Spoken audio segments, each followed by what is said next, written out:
Good morning, welcome back to my channel. তোমরা সবাই কেমন আছো? আমি তো ভালোই আছি। দেখো, আজকে সারাদিন বৃষ্টি হচ্ছে, কালকে থেকে শুরু হয়েছে। আজকে সকালে উঠেই দেখছি বৃষ্টি বৃষ্টি আর থামার নাম নেই। হচ্ছে না তো হচ্ছে না, হচ্ছে তো আবার 2-3 দিন ধরে হয়ে যাচ্ছে।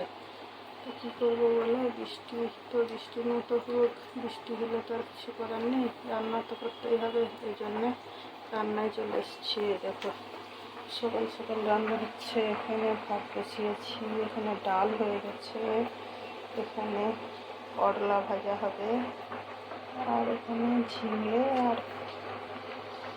পেঁয়াজ কাটা আছে, এটা ডালের মধ্যে দিয়ে দেবো। আর এখানে ডিম আর আলু সিদ্ধ করতে দিয়েছি, সিদ্ধ হচ্ছে। আর এরকম এখানে ঘি তৈরি করছি, অনেকটা ঘিয়ের মাখন জমে গেছিলো, এই জন্য ঘিটা ভাবলাম একদিকে বসিয়ে দিই, তাহলে রান্না করতে করতে ঘিটাও হয়ে যাবে। পরে করতে আর ভালো লাগে না, 1 ঘন্টা দাঁড়িয়ে থেকে তৈরি করতে হয়। ওই জন্য ভাবলাম একসঙ্গে দিয়ে দিই, তাহলে হয়ে যাবে।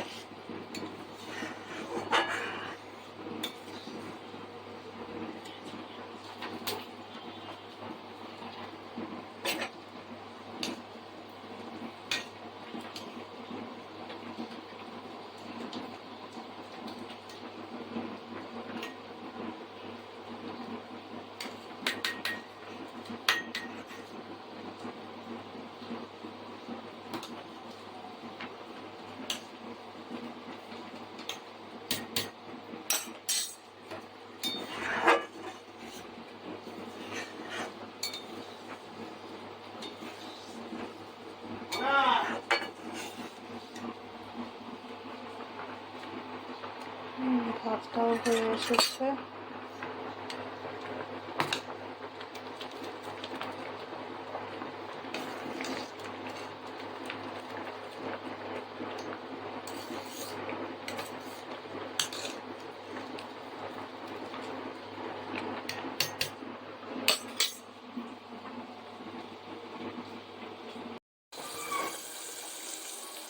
দেখো, ভাতটা হয়ে গেছে। আর এখানে আলু ডিমটা সিদ্ধ করে নিয়েছি, মশলাটা পেস্ট করে রেখেছি, ডালটা এখনো ইয়ে করিনি। আর এখানে পটল ভাজাটা হচ্ছে।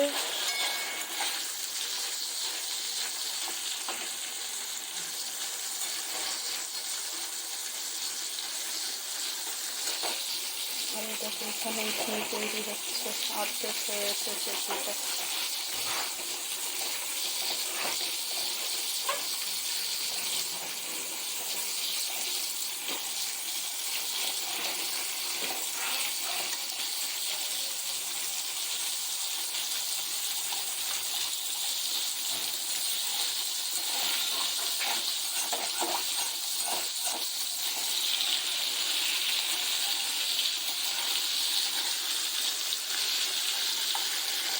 এদিকে ঘি হচ্ছে আর এদিকে কাঁকরোল ভাজা হচ্ছে।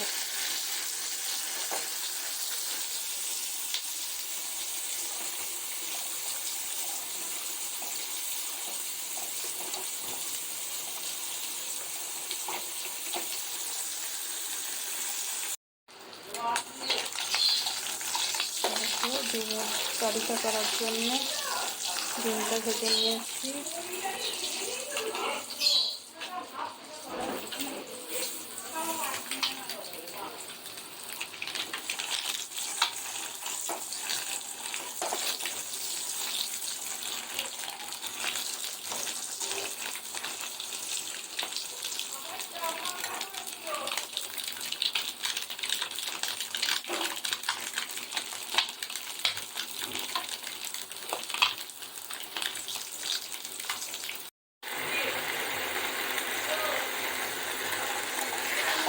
ডিমের কারির জন্য মশলাটা দিয়ে আলু দিয়ে কষে নিচ্ছি। আর এখানে ডিমটা ভেজে তুলে রেখেছি।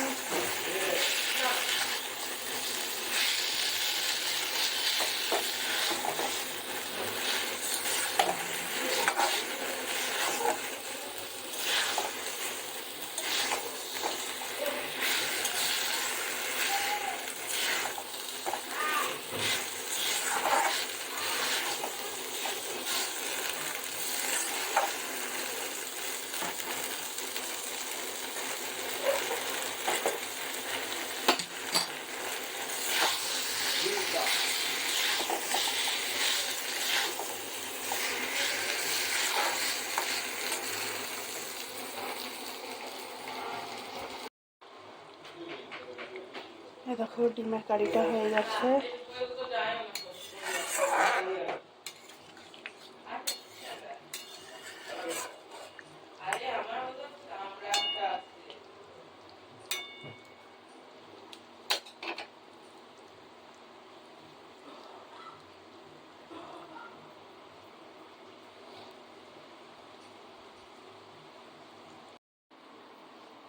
দেখো রান্নাটা কমপ্লিট হয়ে গেছে।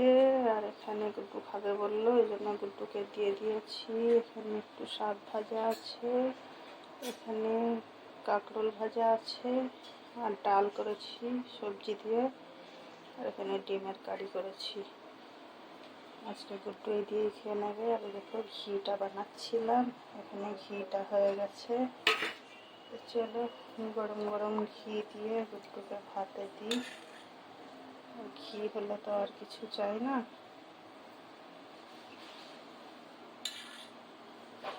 বুঝেছো, ঘিটা বাড়িতে বানিয়ে খেলে বেশি সুন্দর হয়, ওই জন্য আমি চেষ্টা করি ঘিটা বাড়িতে বানানোর জন্যে। তো চলো, ও তাড়াতাড়ি করছে খাওয়ার জন্যে, ওকে খেতে দিয়ে দিই। আর তোমরাও সবাই খেয়ে নিও, বুঝেছ? ভালো থেকো, সুস্থ থেকো, তাহলেই হবে। টাটা।